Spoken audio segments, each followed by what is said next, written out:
what can I do or think about specifically right now that would help me create and manifest my desires most quickly and easily?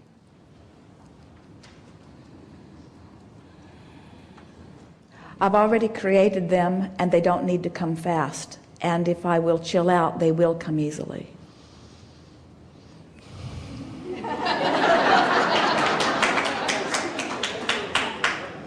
You see, there are some things in your question that we would like to massage. We don't want you to ask for things to be quick and easy because they're hard and slow. And almost everybody who says, how can I get it quicker and easier, is saying it because it's going hard and slow. And so we want to start by saying, accept that what we've been talking about here today, that everything you want is there, and that it is easy if you will let yourself go with the flow, and that it is only hard when you don't. So the answer to your question is just try to find better feeling thoughts which cause you to turn, and when you do, it will feel better, it will be easier, and it will be as quick as it can be. The only thing that keeps it from being quick is turning back this way, turning back this way, turning back this way, because the stream's flowing, and the stream's flowing fast. And another thing that is really worth noting is the harder it has been for me, or has felt like it has been for me, the faster my stream is going. And so the faster the stream means the quicker results, yes? So I got a fast-moving stream that are full of the results that I'm looking for, and the only thing that's slowing it down is me pointed upstream. So the answer to my question has to be obvious. I just have to stop pointing upstream. And how do I know when I'm doing that? It feels less good than when I'm not. Relief factor, relief factor, relief factor.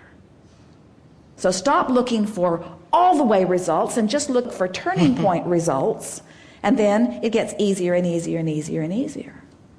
Since we've been using this stream analogy, those who have been hearing it have been catching themselves earlier in the upstream dialogue.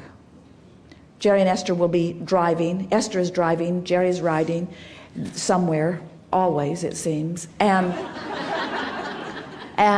several times since we've begun this, Esther will start to say something, and then Jerry will say, did you start to say something? And Esther will say, yes, but I changed my mind because it was upstream. She'll say, can you hear me? And he'll say, yes. And she'll say, you know, and then nothing more will come. And he'll say, I'm waiting, I'm waiting, I'm waiting. And Esther will say, I changed my mind, it was upstream. She's catching herself in the earlier stages. And as she no longer says the upstream stuff, in a while she'll no longer think the upstream stuff, you see. That's how it gets quick and easy. But never done. Never, ever done. So if you're looking for done, it'll never be easy, because it can't get done. Want to talk about something specific? Yes. What is the effect of marijuana on your ability to connect to intuition and instinct, or even higher self? Same thing. Anything that diffuses your focus has the potential of making you more allowing. So it could affect you vibrationally in the sense that if it mellows you out and causes you to stop beating up on yourself and others, it could cause a turning in the stream effect. But the same diffusion of focus, and it depends on how you feel about it. In other words, if it makes you feel uncomfortable because it's illegal, then it causes you to go upstream. If it makes you feel guarded because it's hard to get or could potentially cause you trouble, in other words, you have to know by the way you feel.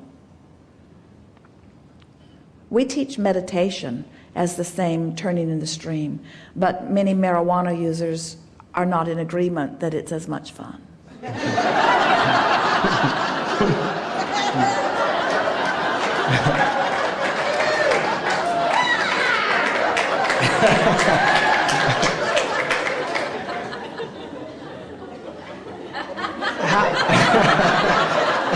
Which brings us to another point. We've never seen anyone achieve enlightenment through marijuana. Yeah. Because the same diffusion of focus that causes them to offer less resistance also keeps them from being able to focus as powerfully in the direction of what they do want. It's a sort of watering down of experience.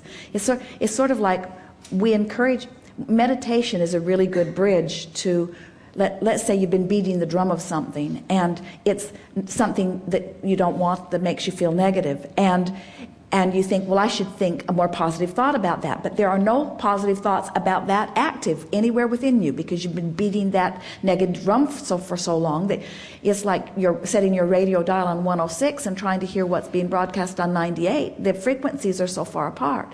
So it's easier to quiet your mind than it is to find a pure positive thought about the same subject. Just like it is easier to utilize marijuana or some substance to cause you to diffuse your negative focus.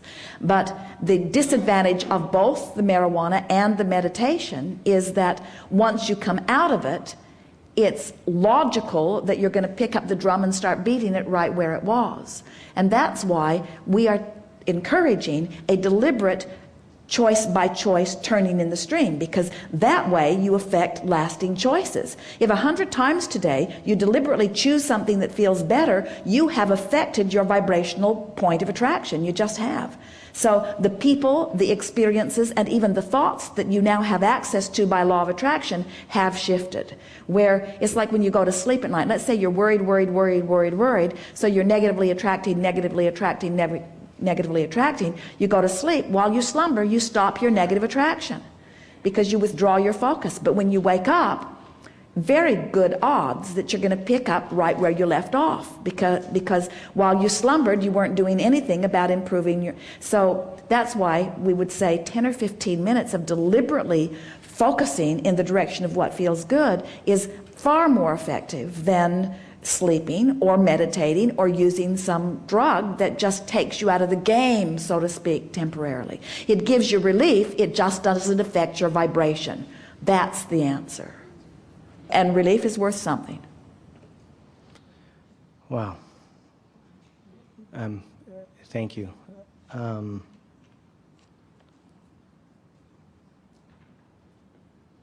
Is there anything that you wanted to share with me?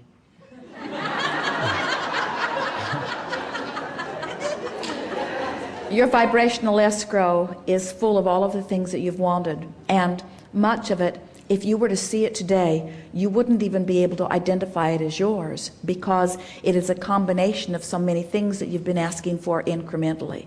In other words, Source knows even more clearly and powerfully what you've been asking for than you could sit and articulate right now. We've seen it, and it is magnificent. So our encouragement to you, this is coming from specifically from your inner being, who is infinitely aware of everything that you're asking for. Be easy about it. Be easier on yourself. Don't let others who don't know what they're talking about, and they don't, in relationship to what you should be doing, don't let them be the last word or the middle word or the beginning word or any word. Disregard the peanut gallery and give your undivided attention to your awareness of where you are in relationship to what you're being called toward. Understand that you're not being called toward something that is separate from you. There's not something that you're supposed to do. Every bit of it you have put there. You're on track, you're on schedule, nothing's gone wrong, everything's all right. It's time for you to start enjoying your journey. Thank you. Thank you very much.